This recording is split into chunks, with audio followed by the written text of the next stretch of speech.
Welcome back to Swat of Space. Today we are discussing a topic that affects everyone online, but is rarely questioned deeply: personal branding. It is no longer only about products and companies, from professional profiles to couples, families, and even children. The pressure to showcase a polished image online has increased significantly. But let's be honest, a lot of that is performance, and sometimes self-promotion turns into self-sabotage. That's what we call toxic personal branding. It's when the story you tell about yourself online doesn't just stop being real, it actually starts to work against you. To help us unpack all of this is our guest today, Dr. Amanda Nimon-Peters. Dr. Amanda started university at the age of 16. She holds a master's degree and a PhD in behavioral science from the University of Cambridge. Today, she is a full-time professor of leadership at Holt International Business School and an expert in application of behavioral science to develop measurable skills in leadership and influence. Thank you for joining us, Dr. Amanda. It's a pleasure to be here and to work together with you again, Mohammed. Thank you. So I've noticed that personal branding has changed significantly in the past 15 years. I mean, initially it was branding for companies, products, and so on, but now it's all about personal branding. And people mix things, including family, kids, all of that. So why do you think this happens? This is a really interesting comment that you made about sort of the last 15 years. You're right, Mohammed. In fact, in the 20th century, personal branding really was just companies and products, right? Maybe except for like a few wealthy politicians who had a spin doctor. But about the time that Facebook became mainstream, I was working as a senior manager at Procter & Gamble, and Procter & Gamble is arguably the world's biggest brand marketing company, okay? So they have 25 brands that are today worth between $1 and $10 billion a year. Okay, so the origins of Procter & Gamble brand marketing were in television. And that was like mid to late 20th century, where audiences were like highly unified around particular channels and particular times of day. What this meant was it was crazy expensive to air a 30-second television commercial in a spot that got a lot of attention, like a prominent Saturday night show, for example. So a company like P&G had to put a lot of effort into two key things: making sure that their messages were really influential in order to drive lots of people out into the supermarkets to buy their products, because the copy was expensive, but also being really careful about the things that they said, because so many people were going to hear their claims. They had to be very, very accountable for what they had to say. Now, since then, the tools for mass communication have proliferated like vastly, and the cost of access to those tools has come within the reach of many people, just like, for example, this podcast, right? Yeah. Now, that has come with many good things, but the negative side of all of this is a dramatic drop in the level of accountability for what is being said. And in a nutshell, that's really the history of this swap from personal branding really just being the domain of products and companies through to something now that anybody could do. I agree with you. I think it is all about the pressure of also social media and all that stuff. I mean, what is it that they say? If you haven't posted about it, is that it hasn't happened. Yeah. And you know, with AI also, it's become much easier now. I mean, with all these tools that help you generate content, whether it's the script or the actual content, the creative itself, people are able to present better, more polished image of themselves online. So from your perspective, how does this change, this emphasis on image versus performance? How has this affected professional versus personal? Oh, I love this question, okay? So what's very interesting is that in general, people find it very hard to balance between these two factors of performance versus communication. So if you bear with me for a moment, I'd like to tell a little story that it's the story of two brands of soda, and it helps to give a unique perspective on this question of performance versus communication. Okay, so soda brand number one, and you're a marketer, so you'll understand all the terms I'm using. I'll explain them a little for the audience. But soda brand number one has a unique proposition, and that is that it can refresh you no matter the circumstances. So literally, you could go down to the Jumeirah Beach track in the middle of August, run 10 kilometers, you drink this brand of soda, and you feel nothing. You're completely refreshed, okay? Oh, we need that. If I could invent it, I would make a fortune, right? Now, this soda brand has 90% efficacy. So in marketing terms, efficacy means it does a really good job. It does what it says it does. And 90% efficacy would mean 90% effective for 100% of people, or 100% effective for 90% of people. Either way, it does a really, really good job. But when it goes to launch, it has only 30% awareness amongst its target market. At the same time, soda brand number two, which is a competitive brand, also goes to launch. Now, it doesn't perform as well as the first brand. It has like 75, 80% efficacy. But when it launches, it has 80% awareness amongst its target market. Now, people listening will be aware that soda brand number two is the one that is going to win in the marketplace. It doesn't perform quite as well as brand number one, but it has really high awareness as well as good performance. What's interesting is that in the workplace, most people will behave like soda brand number one. They focus on their performance, they focus on getting the job done, they work really hard, and they do nothing on communication. Now, in the online world, we see that the opposite is true. People are maybe 10, 20, 30% focusing on efficacy and doing what they say they do, and 90% communication. And probably the people listening will have come across that former colleague who used to work with you in a company, and then you go online, and according to their online profile, like they ran the show, right? They weren't just your colleague, they were in charge of everything. And so really, the most successful formula is going to be in the middle. You need to manage both performance and communication. And if you can do that, not only will you be the exception, but this is the formula for a successful career. But now, I mean, there is a challenge. So you want to present yourself in the best way. You want to do the right communication and all that. And as I mentioned earlier, people start to get they blur the line between personal and professional. They get their children into the image, the families, and you see posts, for example, on LinkedIn, and sometimes you think like, is this even supposed to be on LinkedIn? I agree. But people do that, and all these motivational quotes and so on. So how do you differentiate between the healthy and unhealthy type of personal branding? So if you don't mind, let's talk about healthy and unhealthy for both the audience and for the content creator. Sure. So when it comes to what is healthy versus unhealthy for the audience, long before we had the internet term FOMO, people still experienced what we call FOMO, right? It's this like vaguely sad feeling that other people are doing something that's more interesting than you.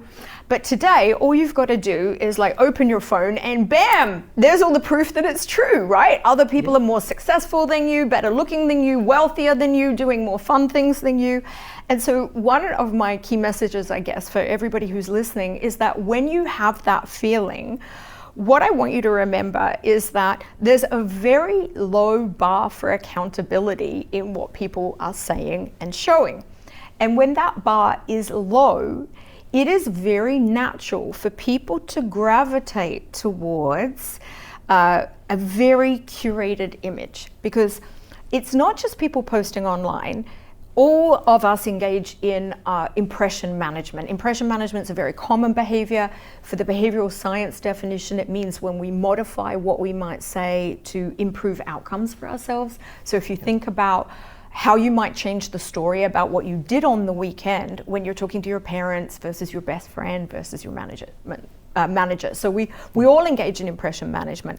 But what audiences also need to remember is that any content creator, the second that that person begins to perceive that success is attention, okay, so whether it is likes or comments or followers or subscribers, they will experience significant unconscious or maybe conscious pressure to pivot in the direction of what will draw the most attention, whether or not that content has any validity. And so if you're a content user, one of the ways to differentiate and to keep that attention healthy is to always view something through that the view of healthy skepticism, because what you are paying attention to has probably been designed to get your attention, and that the level of accountability for what is being said is low. Yeah, I used to know someone, I won't mention the name so they don't know who they are. She would take pictures throughout the day, but would not post all of them. And when I asked, she said, because I don't want days where I don't post content and people will think I'm not doing something fun. Yeah. And I thought, who cares? But let's say if you are a person who practices that type of unhealthy or toxic personal branding, besides burnout, stress, which is obvious side effects of these things, what would be the evidence that of actual harm that this thing causes the person? For content creators, there is a moderately strong, consistently reported positive correlation between posting highly curated material online and a whole range of negative consequences. Now, when I say positive correlation, what that means is that as one variable increases, which in this case is posting highly curated content, the other variable increases. So negative impact on the person. And there was actually a study published just last year that was conducted here in the UAE of content creators. The study was done by researchers at Mohammed bin Rashid University. And they found that by the time online activity reaches or exceeds 5 hours of activity, it can have really serious negative consequences on people in terms of anxiety, depression, mental health issues. You mean the person spending more than 5 hours on... Because they're a content creator. Okay. Yeah. Wow, that's interesting. And the same, incidentally, for content consumers, research demonstrates a very similar thing, that frequent exposure to idealized personas, which is what happens when you spend a lot of time online, can also have very negative consequences for people. And this is for men and women. There's been a lot of media attention around like negative impacts on women for body image and eating disorders, but for both men and women, exposure to those highly personalized personas can cause a range of mental health effects. And there was a study conducted, for example, in 2020 by researchers at various universities in China, who found a strong relationship between social media usage and burnout in the workplace. Now, you might think, why would social media usage lead people to feel burned out in their jobs? And the answer is the intermediary variable, which is negative self-esteem. And so here's the thing, the more time you're spending online, the higher the likelihood of feeling negative about yourself, the lower the self-esteem. That is then going to have a knock-on effect on other aspects of your real world life, like feeling burnt out at your job and underperformance. So the evidence of actual harm is real, and this is one of the reasons that Australia has just recently taken this big step of banning social media activity for everybody from the age of 16 years and below. So you mentioned that when men and women are exposed to this highly polished, idealized images, they experience the same type of pressure. Is that also the same case when it comes to generational differences? Yes, in general.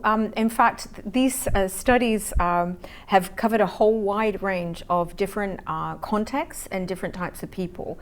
For example, people even experience stress on Zoom calls when they see their own face on the Zoom call vis-a-vis other people. people, and there's a part of everybody's brain that is focused in on like what their appearance looks like versus other people's faces, right? So yeah, absolutely, we know that this is true for people of different backgrounds, different nationalities, different ages. It's the social comparison theory coming to the forefront, continual comparison of yourself to other people. Since you're a behavioral scientist, what does behavioral science tell us about these factors? So there's two key behavioral science theories that I think are most relevant to the topic of today. The first is social comparison theory, which I speak a lot about. It's relevant in all kinds of areas. And social comparison theory tells us that it's a very strong and normal human response to compare ourselves to others. And so humans, and actually animals as well, but that's not really relevant. We'll just talk about humans for the podcast. Right. I can't judge things in absolute terms. We need relative terms and comparisons in order to tell if something is big or small or good or bad. And what this means is that we very readily, it's a very normal human reaction to judge your own performance by comparing to others. In fact, we immediately turn to a comparison with other people in order to tell if we're doing well or not. Now, what that means is if you have the opportunity to enhance people's image of how well you're doing at really no cost in terms of time or effort to yourself, then of course it's very normal for people to be pulled in that direction. So that's social comparison theory, and it predicts, it's a in natural a way, behavior, a people's obsession with posting about themselves on social media. okay? But there's a darker side of human nature that I also wanted to bring up because it's important to this whole question of health. And that is the area of narcissism. Now, your listeners may have heard of narcissistic personality disorder, this idea that people begin to feel that they are, or people feel that they are more special, more important than other people, more entitled. But what a lot of people don't realize is that narcissism is actually a scale. And your environment can in fact pull you in that direction so that you go higher on the scale. And this will tend to happen if others are treating you as if you're special and important. So I was at Cambridge for a long time, did my master's, my PhD, my postdoc at Cambridge, right? When I was there, I used to call this Cambridge professor syndrome. And the idea here is somebody who has been so highly praised, let's say for their research in astrophysics or metallurgy, they get praised, they get treated like they're special, and that pulls them along the scale to the point where they start to believe that they now know all things about all people. And so somebody who started off as an expert in one area is all of a sudden like giving you relationship advice and all this other stuff, okay? So it's normal for people once they gain popularity to be pulled in that direction. However, for somebody with narcissistic personality disorder, social media is such a temptation. So narcissistic personality disorder means this desire for other people to see you as superior, to see you as more important. And so it's also very important for users of social media to remember that while there are content creators out there who started off producing meaningful content and then just got a little bit pulled in the direction of having an inflated ego, there are also content creators out there for whom creating in you that sense that they are superior, that they know more, that they have better answers, that is their objective because it feeds their personality disorder. And so it comes back again to a healthy amount of skepticism in the content that you're consuming online, because some of those people, if you could use a special set of goggles to see their personality, the reason they're there is to make themselves feel that they're more special than you are. Well, it is difficult not to feel special when everyone's praising, reposting, commenting. It automatically makes you feel like you're a special person. But I mean, for sure, there are a few of them, yours truly, for example, who present a good personal brand online. So just if you can tell us what would be the difference, like how can someone remain authentic? Yeah, and in my work as a professor of leadership, I focus a lot on what's called authentic leadership. It's a specific concept in which it's important for a leader, while they should be aware of what they're good at and where their strengths are, it's also combined with an awareness of where you're not strong and what you're not able to do.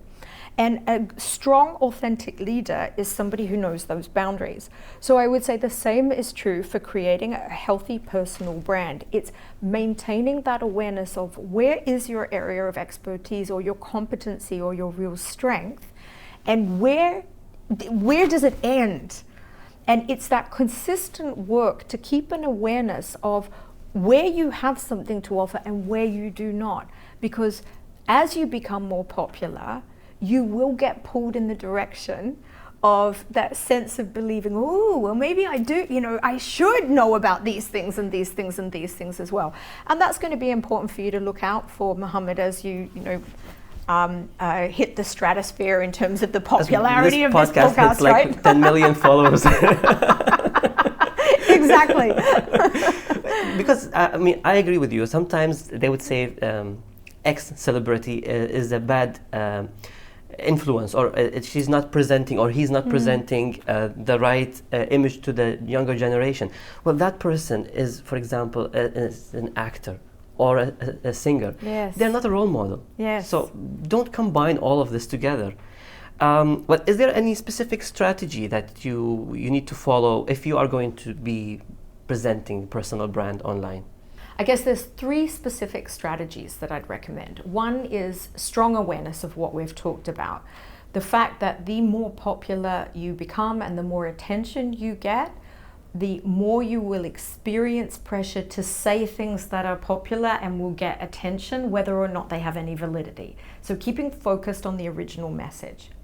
The second thing is to actively work on that self-awareness of where is your expertise or the key thing you deliver, or what you're trying to do here. What is your mission for the podcast, for your brand online, and where it is not. And that's the third thing, is having really clear, specific boundaries about what is acceptable and what is not, and continuing to remind yourself of that through your social media journey. But to understand, because some people might say, well, I don't want to do personal branding. I'm not required to. Do you feel, or do you think that it is a requirement? Should everybody has a personal brand? This is a terrific question. In a nutshell, if I were to give a single answer, I would say no. However, it is important to be aware of your digital footprint. So let's say that I am advertising for a job, or I'm interviewing candidates. Of course, I'm going to check online and see what I can find out about them. If I can't find anything, I would consider that a concern. What I do find, I will often look at, for example, in a LinkedIn profile, what people don't realize is that I'll look at elements of their behavior which are different from what they probably think I'm looking at.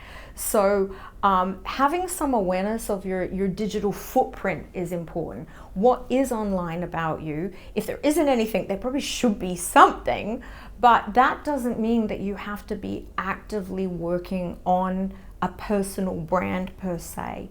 And I think it's important for everybody listening to weigh up the impact of emotional, mental impact of creating a personal brand versus the benefit you might get for it. And always ask the question, what is your objective? What is your mission? What is it that you're aiming for in life? Because just like all of us with our different careers, our expression of success is different. What's success for you will be very different from what it is for me. So too is what you're aiming for in your career. So digital footprint, yes, there should be something, and be careful about what it is, but active personal branding, to be curating and thinking about that, I wouldn't say that's for everyone. I don't think that you need to feel that pressure. That was Dr. Amanda Nimon-Peters helping us understand the pressure and patterns behind personal branding and showing what happens when self-promotion becomes toxic. If you found yourself nodding, smiling, or even cringing during this conversation, it might be time to take a step back and look at your own digital presence. Are you sharing who you truly are, or only a polished image? Until next time, stay real, stay grounded, and we will see you in the next conversation.